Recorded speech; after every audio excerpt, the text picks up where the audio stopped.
You know, I feel like everybody's got a MacBook Pro nowadays. If you are a content creator, or if you really make anything, or just want a laptop in general, you get a MacBook Pro. I've had a MacBook Pro for the last couple years, and it was always my one-stop shop to do all of my content. But I happened to sell it off a couple weeks ago, and I really want to tell you guys why I did that. But first, I do need to get some caffeine. It is my Monday, so let's go get an energy drink. Living in Seattle, we've got coffee stands absolutely everywhere, and they all do really good energy drinks. So every Monday, I have to go get one of my favorites so I can get some serious work done. Thank you. Have a good one. I just love these things. They're sour, they're sweet, they're tart. They help me get work done, so cheers.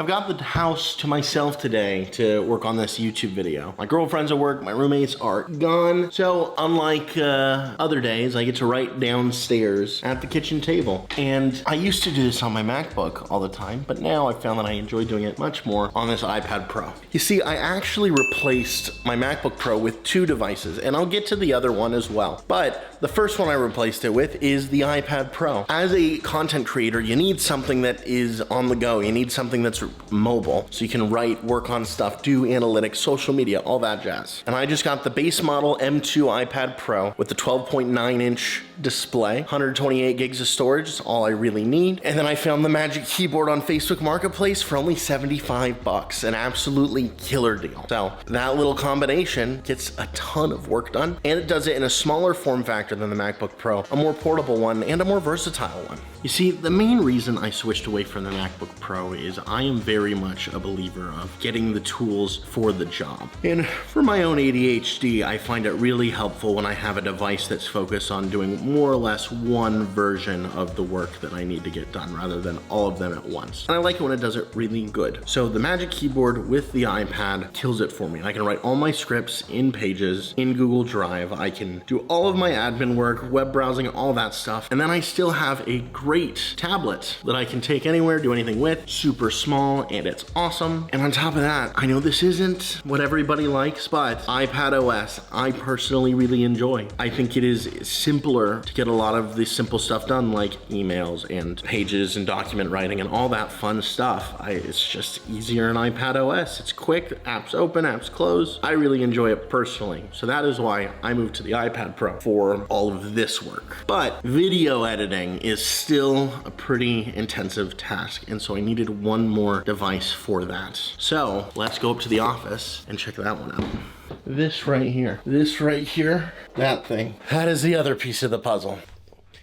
The Mac Studio was really a no-brainer for me. I really quickly realized when using my laptop for forever that I never really used it on the go. I only used it when I was sitting at this desk. And then I was able to realize that it turns out Mac Studios are actually a good amount cheaper than MacBook Pros, and they're generally a good amount more powerful depending on how you skew your build. So now I've got more power and more I/O for a cheaper price. But this also allows me to have a stationary workstation, and that's actually a good thing for me. When I come into this room and I sit down here, it's time to get work done. When I'm out and about and I have my iPad, I can kind of relax, do random stuff, and also do some simple work. It helps separate my head as far as workspace and not workspace, and that is so special for me because if I have my MacBook Pro, I'm constantly working on everything at the same time. By having an iPad that's a little bit cut down from what a MacBook is and a Mac Studio which is powered up from what my MacBook is, the machines themselves basically delegate the tasks for me. So when I am in front of my computer, I know that I have the task of editing and getting harder workloads done, and when I am not in front of my computer, I don't have to think about that at all.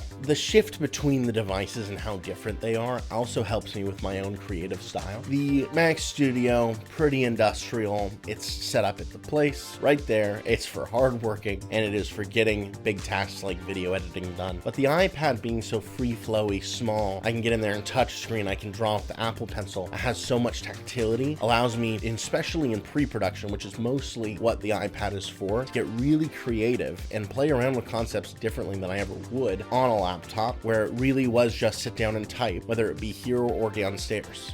It just turns out that a Mac Studio is a better desktop than a laptop, and my iPad kind of turns out not to be a more powerful machine than my laptop, but just it's powerful enough and it's more accessible and mobile. So arguably it is kind of a better mobile workstation. I'm not sitting here telling you that you should sell your MacBook Pro or that you should get an iPad or a Mac Studio. I'm just trying to say that one size doesn't fit all.